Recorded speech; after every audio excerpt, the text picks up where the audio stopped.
Saludos para todos, estudiantes y profesores de la Universidad Teológica de Deusto. Soy el doctor Cristian Alexis Castillo y para mí es un gusto volvernos a encontrar para en esta ocasión seguir estudiando acerca de la suficiencia de las Escrituras en la consejería. En el encuentro anterior estuvimos abordando acerca del resurgir que ha tenido la consejería bíblica en las últimas décadas y también analizamos la relación que existe entre la consejería y la psicología como ciencia secular.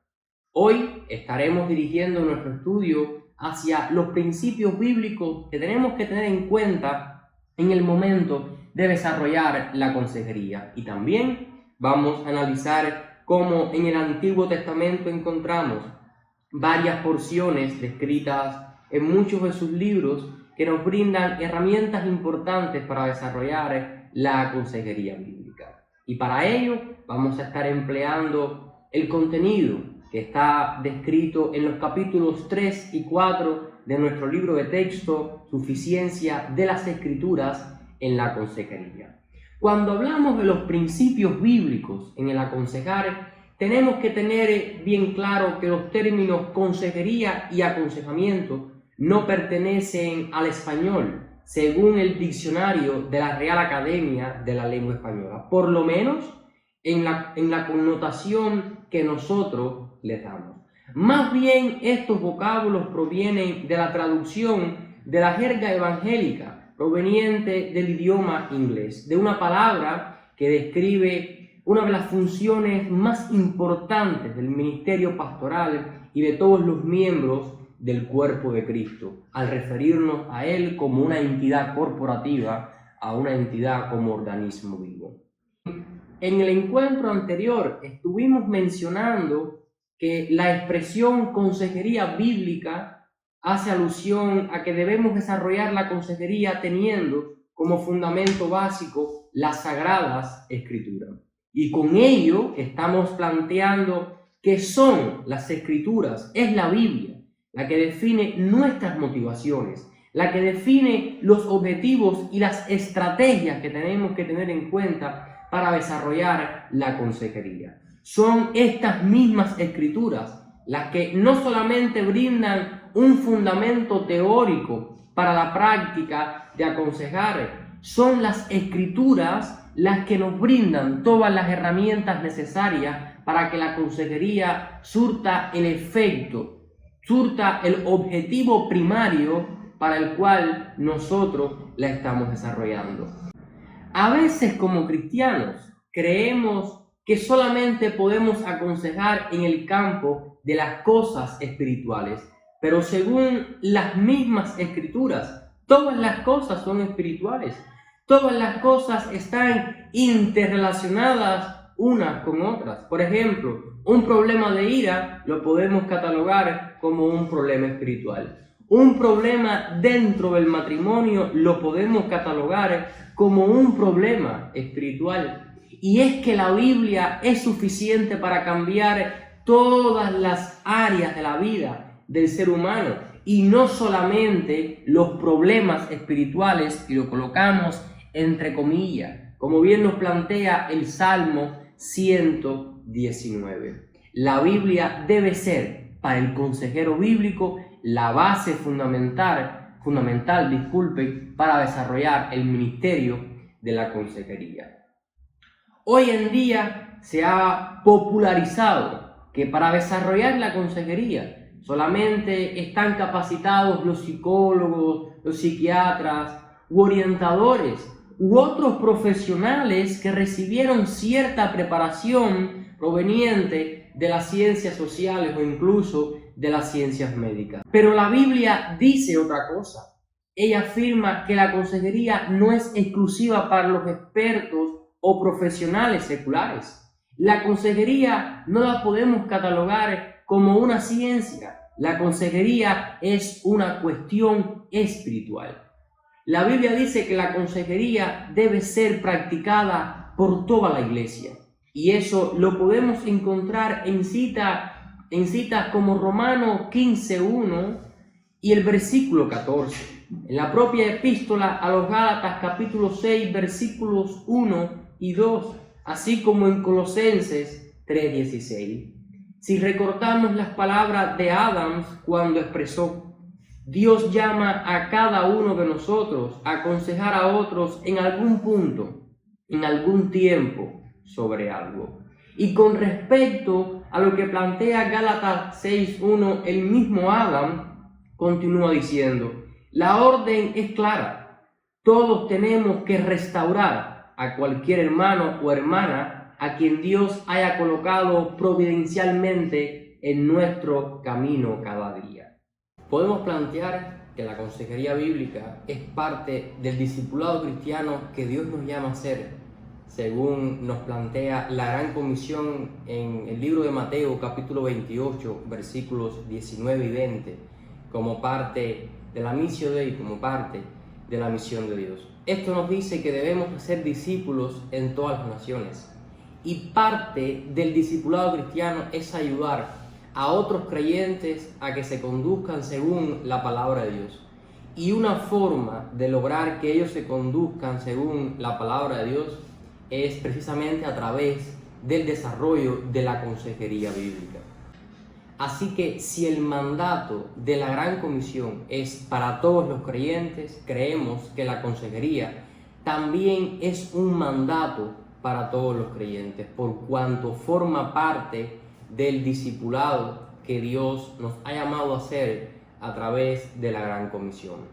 John MacArthur, por su parte, lo describe de la siguiente manera: desde los tiempos apostólicos, la consejería se ha realizado en la Iglesia como una función natural de la vida espiritual del cuerpo de Cristo.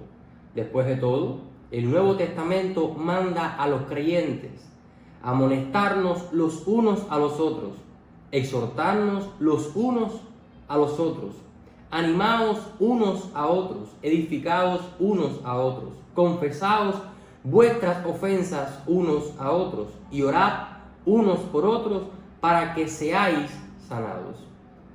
Todos en cualquier momento necesitamos del consejo de otro cristiano maduro, o en algún momento brindamos el consejo a otra persona que lo necesite. Y precisamente este es el ministerio mutuo que debe existir entre los creyentes. Por supuesto, nosotros como cristianos no tenemos que estar buscando ciertos y determinados problemas para resolver entre los hermanos, porque esto más bien es ser entrometido y esto es un pecado. Más bien debemos de dar consejería a los creyentes o a las personas que Dios coloca en nuestro camino. La consejería debe ser catalogada en nuestros tiempos como un ministerio que pertenece a toda la iglesia. Pertenece a los pastores, pertenece a los misioneros, a los evangelistas, a los maestros, a los líderes de casas de oración, a los líderes de células de oración, a los líderes de jóvenes, a los líderes de varones, de mujeres. Cada uno de estos ministerios se enfocan en el trabajo de cierta y determinada porción del cuerpo de Cristo, conformado por creyentes, y son creyentes que son personas por demás. Por tanto, en algún momento necesitan recibir un consejo bíblico. Por supuesto, con esto no estamos negando que es muy bueno que existan especialistas en consejería bíblica, pero tenemos que tener mucho cuidado con esto al delegarla solamente a estos especialistas, diciendo que es exclusiva de ellos, una realidad que está muy contraria al consejo de Dios en la propia escritura. La iglesia como comunidad es una comunidad terapéutica. Puesto que la instrucción es parte vital en la consejería bíblica, debemos saber qué clase de instrucción es la que vamos a emplear al desarrollar la consejería. Y nosotros hemos delineado 3 aspectos fundamentales que caracterizan esta instrucción. Y lo primero es que debe estar basada en la Biblia.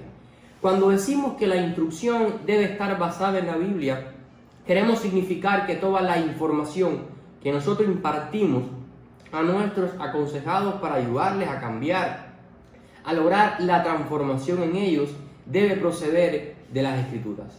Debe basarse en la Biblia y nunca nuestras observaciones deben derivarse de pensamiento humano, de una sabiduría humana. ¿Y por qué planteamos esto? Y es porque la Biblia es la fuente de la verdad práctica. La Biblia es comprensiva, es digna de confianza y absolutamente adecuada. Recordemos lo que planteamos en nuestro encuentro anterior, que la suficiencia de las Escrituras deriva de la doctrina de la inerrancia y la infalibilidad bíblica. En ella encontramos todo lo que Dios quiere que el hombre conozca acerca de Él y acerca de todas las áreas que envuelve el desarrollo cotidiano de su Biblia. En tanto que el conocimiento humano es incapaz de encarar de una forma efectiva los problemas que confrontamos en la vida, no sucede así con el consejo que nosotros encontramos en la palabra de Dios. Nuestra instrucción no solamente debe estar basada en la Biblia, sino que también debe ser una instrucción bíblicamente exacta. Y con ello queremos decir que primero tenemos que entender correctamente la palabra de Dios para llevar a cabo el desarrollo de la consejería, porque sin tenerlo presente podemos desarrollar una instrucción parecida a la instrucción bíblica, pero que en realidad no lo es. Si leemos lo planteado por el apóstol Pablo en la segunda epístola a Timoteo, en el capítulo 2, versículo número 1, encontramos: procura con diligencia presentarte a Dios aprobado, como obrero que no tiene de qué avergonzarse, que traza bien o que usa bien la palabra de verdad. Y el versículo está diciéndonos que la palabra de Dios debemos manejarla con mucho cuidado, porque sin querer podemos manejarla de una manera errónea e inexacta. Y para evitar esta trampa tenemos que ser diligentes. Interpretar correctamente cada uno de los pasajes de las Escrituras, cada una de las porciones que están descritas en ellas, demanda de parte nuestra un arduo trabajo. Y tenemos que tener presente algunas sugerencias que nos van a ayudar a guardarnos de usar erróneamente las Escrituras y con ello asegurarnos que nuestra instrucción es en verdad una instrucción correcta. Una de estas sugerencias es conocer el significado que tienen las palabras bíblicas.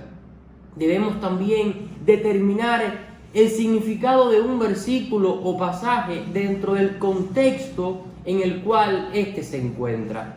Pero además tenemos que interpretar cada pasaje en armonía con el resto de las Escrituras.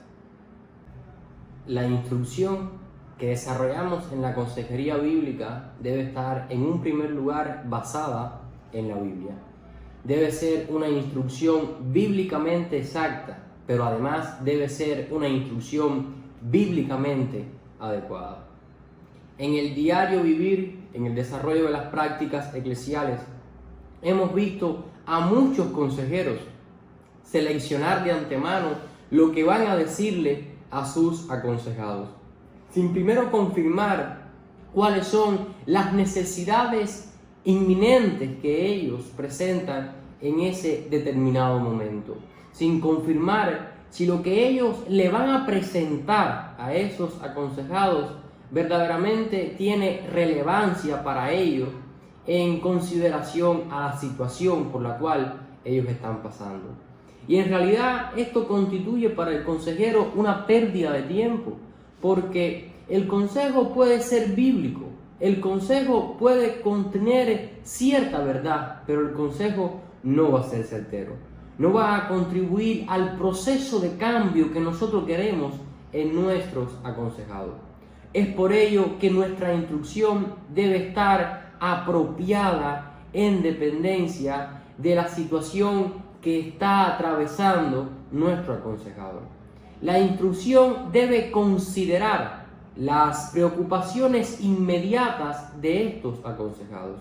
Aunque nosotros sintamos que necesitan una cierta y determinada instrucción, es mejor para nosotros instruirlos inicialmente acerca de los asuntos que ellos han puesto de relieve, y luego vamos a construir un puente hacia los temas más profundos que creemos deben ser considerados, deben ser tratados en torno a las circunstancias o en torno a los momentos. Se debe comenzar donde está el aconsejado y luego llevarlos hacia donde nosotros consideramos que ellos deben estar. Necesitamos determinar qué instrucción pueden ellos manejar emocionalmente en determinado punto de la consejería. Por ejemplo, si el aconsejado está enojado, por lo general no va a estar preparado para aceptar un fuerte reproche de parte nuestro y responder de una manera adecuada o responder de la manera que nosotros consideramos que ellos deberían hacerlo. En tales casos debemos tratar de conducir a esa persona, en primer lugar, a un estado de estabilidad emocional antes de confrontarla directamente. Una instrucción bíblicamente adecuada va a considerar el estado de madurez del aconsejado. En la epístola a los Hebreos, en el capítulo 5, versículos del 12 al 14, nos deja claro que dentro del cuerpo de Cristo hay creyentes inmaduros y que solamente van a asimilar la leche espiritual. Pero hay otros creyentes que sí son más maduros y están en condiciones de recibir una comida más sólida. Y esto lo podemos apreciar cuando estamos en las escuelas. A los estudiantes que le están enseñando a contar, es imposible exigirles que realicen cálculos o que realicen operaciones de un nivel superior. Y asimismo sucede cuando realizamos nosotros la consejería y tenemos en consideración la madurez espiritual de nuestros aconsejados. Aquellos que no están espiritualmente maduros, debemos primeramente conducirlos gradual y suavemente hacia las verdades más profundas descritas en la Biblia. De manera contraria, no nos van a entender y no van a asimilar el consejo de una manera correcta. La consejería bíblica debe partir de una correcta antropología bíblica y no de una manera humanista o de otro tipo de concebir la antropología. Recomendamos que todo consejero bíblico debe leer o tomar cursos que aborden los temas de la antropología bíblica, ya que esto es esencial para entender cómo ve Dios al ser humano para poder aconsejarle de una manera adecuada. Y nosotros presentamos algunos principios que provienen de la Biblia y que abordan el tema del ser humano. En un primer lugar, todos los seres humanos somos creados con la necesidad de recibir un consejo, con la necesidad de ser aconsejado e incluso con la necesidad de en algún momento brindarle consejos a otro. Esto forma parte de la humanidad. El hombre fue creado a imagen y semejanza de Dios, y aunque esta imagen ha sido distorsionada por el pecado, contrario a lo que dicen los psicólogos seculares, el hombre no es un animal. El hombre no funciona por instintos, instinto sexual, instinto de supervivencia. El hombre funciona por decisiones.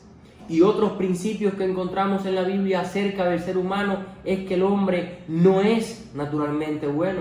El hombre es un pecador. Pero además el hombre es responsable por sus problemas. Y esto no se debe a tener baja autoestima o tampoco que sea producto de los pecados de los demás. El hombre tiene responsabilidad y es responsable por los actos que él realiza. En la práctica de la consejería no podemos olvidar que el fundamento de ella, como hemos mencionado anteriormente, son las Sagradas Escrituras. La Biblia nos muestra al autor de esas mismas palabras que encontramos en ella. y es el Espíritu Santo. Espíritu Santo que es descrito por Juan como el Paracleto, aquel consejero, y por Isaías como el Espíritu de consejo. La palabra de Dios, inspirada por el Espíritu Santo de Dios, es Él el que opera a través de la obra regeneradora y la obra santificadora sobre las personas que estamos nosotros aconsejando. Es el Espíritu Santo el que mejor nos puede guiar a usar la palabra de verdad de una manera correcta, de una manera que puede llegar a ser efectiva en el desarrollo de nuestra consejería. La consejería tiene como única meta glorificar el nombre de Dios. Cuando desarrollamos la consejería, no pretendemos en ningún momento ni que el consejero ni que el aconsejado se sientan solamente bien. El aconsejado debe sentirse transformado en su interior por la obra del Espíritu Santo. El aconsejado que tenemos delante nuestro está esperando una respuesta bíblica.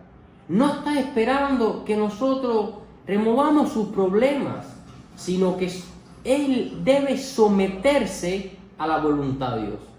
No estamos puestos por Dios para desarrollar la consejería solamente para que el aconsejado escuche disertaciones nuestras acerca de lo que nosotros entendemos que es mejor y que no lo es de acuerdo a la palabra de Dios.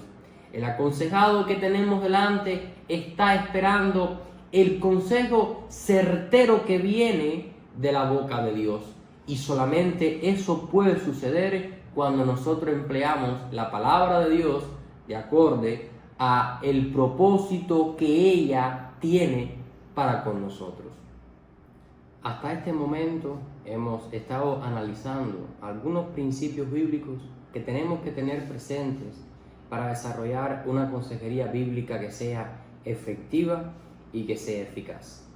Creo que en estos momentos estamos en condiciones de abordar cómo se manifiesta la consejería en muchos libros del Antiguo Testamento, dirigiéndonos específicamente a los libros de los Salmos, los Proverbios, Eclesiastés y los libros proféticos del Antiguo Testamento. Para iniciar nuestro estudio es necesario tratar el tema de la caída del hombre, para que de cierta manera observemos las causas de los conflictos que posee y ante los cuales solamente Cristo puede ayudar.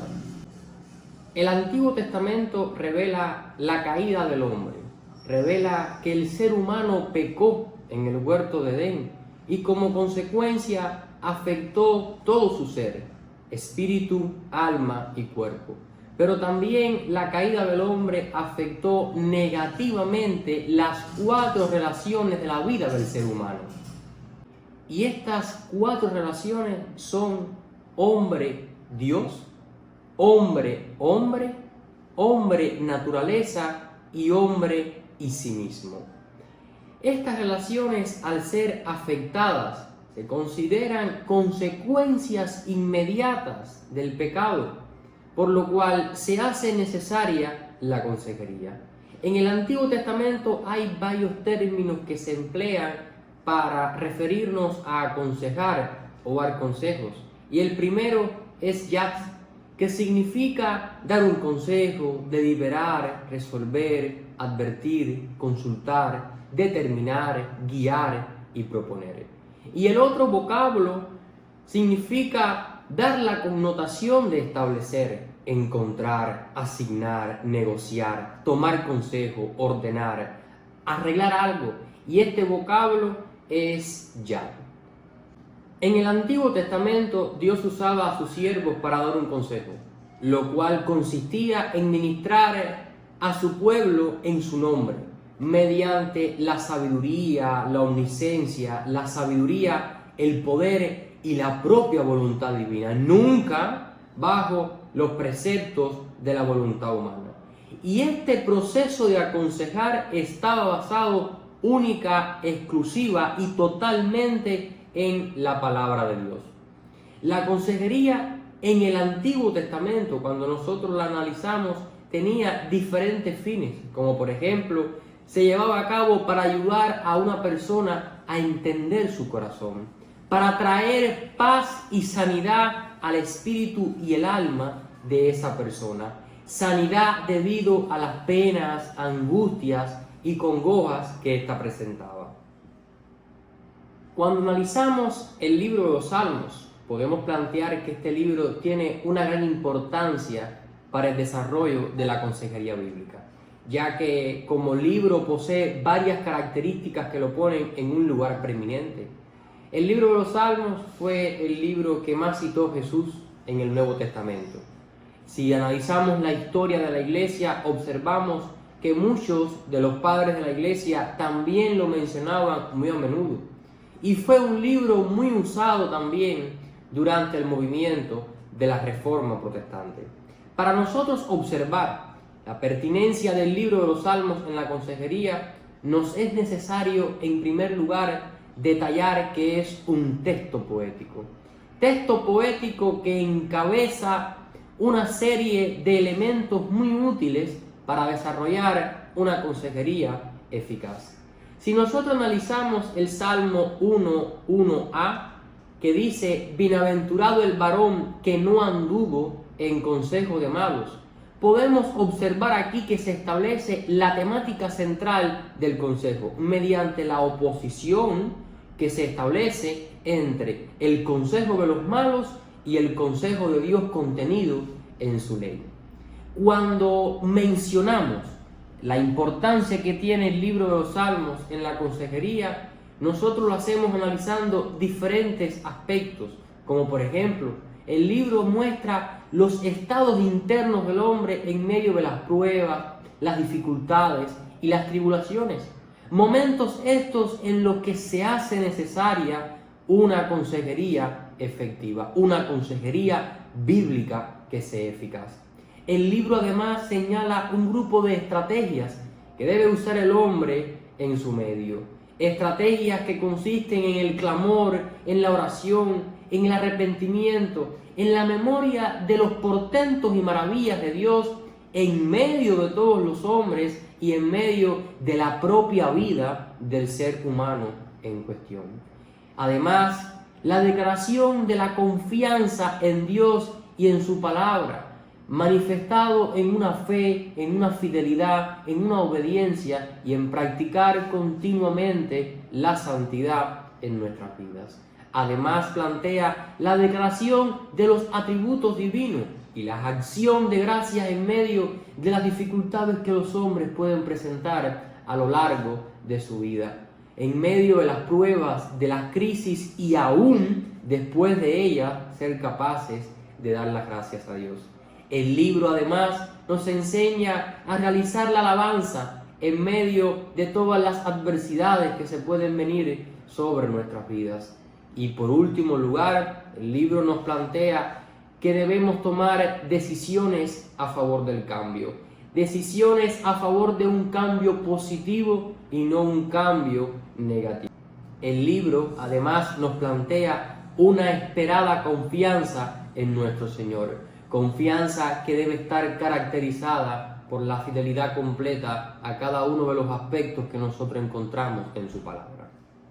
Aparte de la consejería que nosotros podemos encontrar en el libro de los Salmos, también está la consejería presente en el libro de los Proverbios. Este libro constituye una fuente de consejería para disímiles de situaciones en las cuales se puede ver envuelto el ser humano. El libro inicia con una definición y una descripción de lo que es la correcta sabiduría de Dios, lo que es verdaderamente la sabiduría de Dios, que es la base esencial de todo consejo. El libro nos plantea una serie de consejos que nosotros podemos dividirlo en diferentes áreas o diferentes esferas. Y en un primer lugar están los consejos sobre los malos compañeros, sobre las malas compañías. El libro nos plantea que la instrucción de los padres es muy fundamental en este aspecto. Tanto el padre como la madre tienen la responsabilidad vital de criar a los hijos, disciplinarles y guiarles. Los padres van a ofrecer dirección e instrucción que va a guardar a sus hijos durante todos los días de su vida. El libro también nos plantea que los jóvenes deben saber discernir entre escoger la instrucción de los padres temerosos y la instrucción que proviene de los compañeros del mundo, cuyo consejo no está en base a lo que plantea la palabra de Dios. El libro nos enseña que al principio no parece agradable la instrucción que brindan los padres a los hijos, pero después el joven va a reconocer y va a apreciar el valor de la instrucción de los padres a medida que se va desarrollando en el trayecto de su quehacer diario. El libro además nos expone en el capítulo 1, versículos del 10 al 19, lo que ofrece la mala compañía.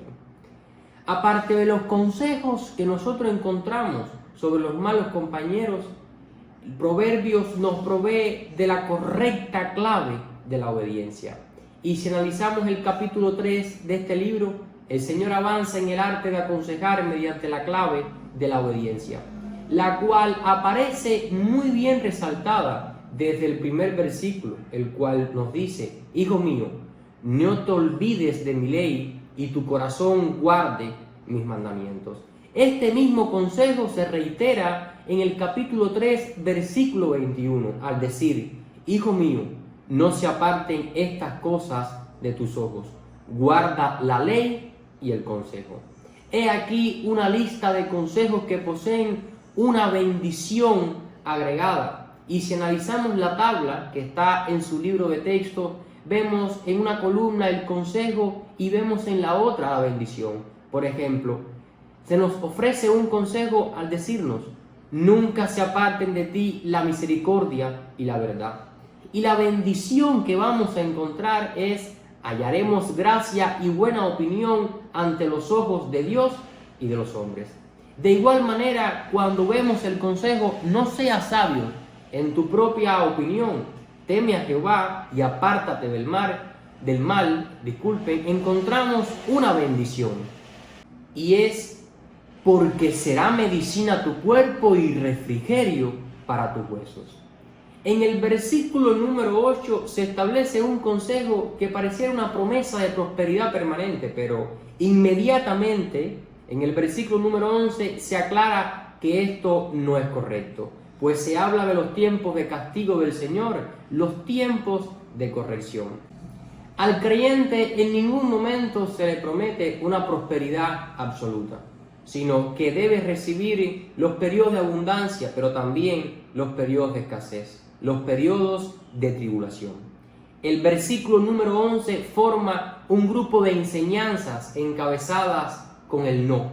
Por ejemplo: no menosprecies el castigo de Jehová, no te niegues a hacer el bien, no digas a tu prójimo que se vaya sin ayuda, no intentes mal contra tu prójimo, no tengas pleito con nadie sin razón y no envidies al hombre injusto. Son un grupo de oraciones negativas, pero que dentro de ellas tiene una cláusula esencial que brindan ciertos elementos para ayudar al crecimiento espiritual de aquellos que se rigen por estos consejos.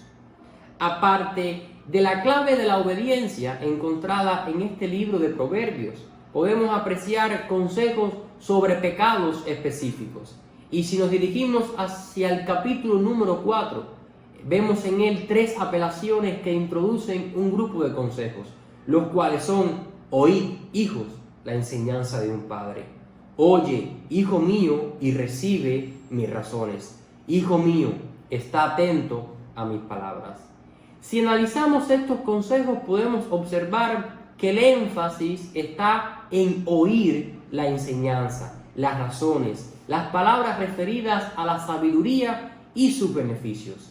Con esto se está ilustrando el escuchar mediante la oposición del impío y los justos. El versículo central en todo este capítulo recae en: sobre toda cosa guardada, guarda tu corazón, porque de él mana la vida. Y podemos preguntarnos, ¿cómo guardar nuestro corazón? Ya antes, en el versículo número 13, se nos da la respuesta. Retén el consejo, no lo dejes, guárdalo, porque eso es tu vida. Con esto se nos está recordando cuál es el objetivo de la consejería, y es el corazón. Es la transformación de ese corazón, su cambio, su regeneración, su santificación y las consecuencias de esa consejería recibida, que será la vida, pero no cualquier vida, sino la vida eterna, una vida abundante que solo Dios puede darnos para su gloria y para su honra. El libro de Proverbios es una fuente de consejería sabia para muchos temas y situaciones de la vida cotidiana. El libro termina con el énfasis sobre la mujer virtuosa, un texto que la describe y la exalta. Ensalza el honor y la dignidad de la mujer. Ella tiene plena confianza en su esposo. Goza de la libertad de escoger entre varias actividades. Esa mujer está gozosa siempre a pesar de su mucho trabajo. Es una maestra sabia y fiel. El libro de Proverbios no solamente destaca consejos sobre las malas compañías, la clave de la obediencia o consejos sobre pecados específicos. Si nosotros comenzamos a indagar profundamente el libro, podemos observar que desde el inicio hasta el fin es una fuente incalculable de consejos muy prácticos para cada una de nuestras áreas. Aquí solamente hemos mencionado lo que consideramos más importantes en aras de considerar el tiempo que tenemos para ello. Aparte de la consejería que encontramos en los Proverbios, podemos apreciar la consejería que resalta del libro de Eclesiastés. Libro que encierra el gran consejo del predicador basado en una confrontación de la palabra de Dios y sus propósitos divinos con la experiencia personal que él ha tenido. El tema central de este libro es la vanidad, los deseos de la carne, los deseos de los ojos y la vanagloria de esta vida. El valor de este libro en el mundo contemporáneo se hace más enfático que nunca. Vivimos en una sociedad muy materialista, donde los seres humanos están enfocados esencialmente en las cosas materiales, en los bienes, en la fama, en el poder. Pero cuando todo esto se derrumba, viene sobre ese ser humano el estado de depresión, de desespero, de descontento. Y en este mismo contexto, el libro de Eclesiastés nos ofrece una gran verdad para la consejería hacia esas personas que se encuentran en la situación antes descrita. Esta verdad es una vida con propósitos eternos. Nada llena el corazón de Dios, del hombre, nada le da una correcta esperanza, sino que solamente Dios es el que puede llenar ese vacío. Solamente Dios es el que puede llegar al corazón del ser humano y lograr una transformación evidente. El objetivo central del libro nosotros lo encontramos en el capítulo 12, versículo número 13, al decir: teme a Dios y guarda sus mandamientos. Con dos poderosas razones para el ser humano se debe recibir este sabio consejo. Y la primera razón es porque esto es el todo del hombre. El hombre no tiene nada más que encontrar. Toda la vida, la plenitud de la vida misma del ser humano, todo lo que tiene sentido lo va a encontrar en el consejo de Dios, en guardar sus mandamientos y temerle. Y además, porque Dios traerá toda obra a juicio, juntamente con toda cosa encubierta, sea buena o sea mala. El predicador examina en el libro de Eclesiastés todas las actividades de la vida y lo hace desde dos perspectivas. Desde la perspectiva del hombre o la mujer que no conoce a Dios y lleva una vida vacía y fútil, y desde una persona que conoce a Dios, lo cual resalta una vida llena de sentido, de esperanza y propósito. La pregunta que engloba todo el libro es esta: ¿cuál es el sentido de la vida. Y el predicador escudriña todo lo que está bajo el sol, todo lo que se vincula con la vida del ser humano aquí en la tierra, y concluye que todo es vanidad. Es decir, todo es vano y sin sentido, pues el único sentido se encuentra en la vida que es de Dios. La estructura que sigue el predicador en el libro mantiene o engloba unos cuantos tópicos. Dentro de ellos podemos destacar en los consejos acerca del uso del tiempo, la reflexión que se hace acerca de las injusticias de la vida y los consejos sobre los votos o compromisos, los consejos y las advertencias contra la vanidad, los consejos acerca de la sabiduría y la insensatez, la reflexión que podemos realizar sobre las desigualdades de la vida, los consejos sobre la sabiduría y la excelencia, y por último lugar, los consejos para la juventud. Por otra parte, encontramos la consejería en los libros proféticos. En estos libros proféticos podemos extraer contenidos para la consejería en un marco escatológico, en dos opciones. La primera, los consejos sobre juicio y los consejos de consuelo. Partiendo de que la profecía tiene como objetivo tres aristas básicas, que son exhortar, edificar y consolar, y considerando además que estos son elementos del aconsejar, podemos plantear que los profetas también fungieron como consejeros con el objetivo de conducir al pueblo a la obediencia a Dios, hacia la santificación y la restauración. Si leemos el versículo 3 del capítulo 14 de la primera epístola a los Corintios, encontramos: pero el que profetiza habla a los hombres para edificación, exhortación y consolación. Como hemos podido apreciar en el encuentro de hoy, hemos estado abordando los principios bíblicos que tenemos que tener en cuenta para desarrollar una consejería bíblica que sea efectiva. Pero además hemos analizado cómo se pone de relieve la consejería en el Antiguo Testamento, tomando como ejemplo los libros de los Salmos, los Proverbios, Eclesiastés, y analizando someramente el contenido de los libros proféticos útiles para desarrollar la consejería. Y con ello damos por concluido el encuentro del día de hoy. Pero los espero en otra ocasión para juntos seguir aprendiendo acerca de la suficiencia de las Escrituras en la consejería. Dios les bendiga.